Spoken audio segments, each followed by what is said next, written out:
Alright, so when looking around for how to brew beer at home, I found this really cool kit from Craft-a-Brew. It gives you everything that you need in terms of the equipment, the items, the ingredients. It's in a burlap sack, has a cool kind of brewer's feel. And this recipe here that we're doing is Oktoberfest. So they're going to give you the specific hops for that. Then you're going to fill up your jug with water, and you want to sanitize everything that you're using because the bacteria and the yeast is very sensitive. You're going to want to do this for about 60 seconds.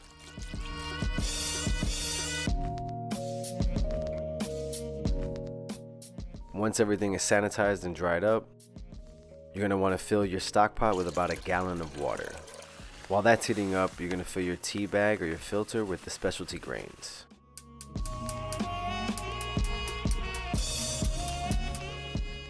Now the kit comes with a thermometer, so you're going to want to get it to about 155 degrees and then add your specialty grains. It's going to steep in there for about 20 minutes.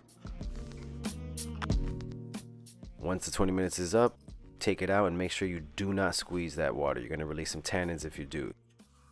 Increase your heat up to high, and once you start seeing the little bubbles coming up, turn it off and now add your dry malt extract.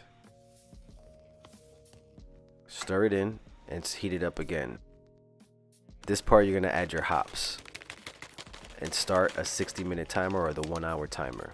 Now we're going to add another bunch of hops at about 2 minutes in, and this will be for aroma. After the hour is up, make an ice bath in your sink to reduce the temperature down to about 75 degrees.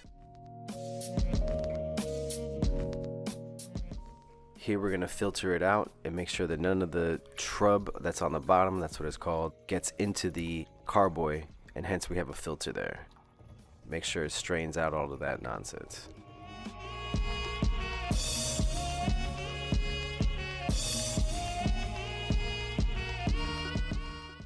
It's alright if some of the liquid evaporates. We're going to refill with water up to the gallon line. Add your yeast packet. This is called pitching the yeast, and this will start the fermentation process. Clean up the top to prevent contamination. Add your rubber stopper, cover it, and give it a shake for 1 minute. Place one end of your plastic tubing in the rubber stopper. The other end goes in a cup of water. This is called your blow-off assembly. Store in a cool place.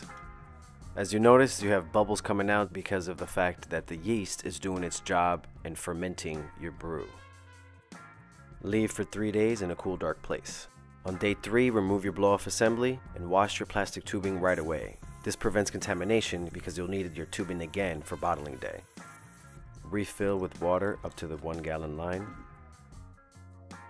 Now add the airlock that it came with to the top of the rubber stopper.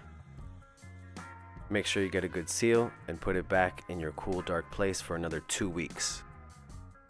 2 weeks later. Okay, now it's finally time to bottle.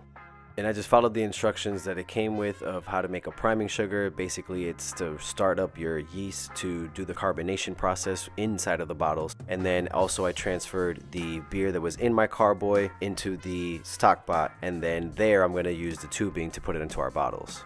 Honestly, this was one of my favorite parts of the whole process, although I totally forgot to film it. Much later. For 2 weeks, these babies were in my closet at a nice cozy room temperature. I placed it in the fridge that morning to get it nice and cool, and it was really good to drink.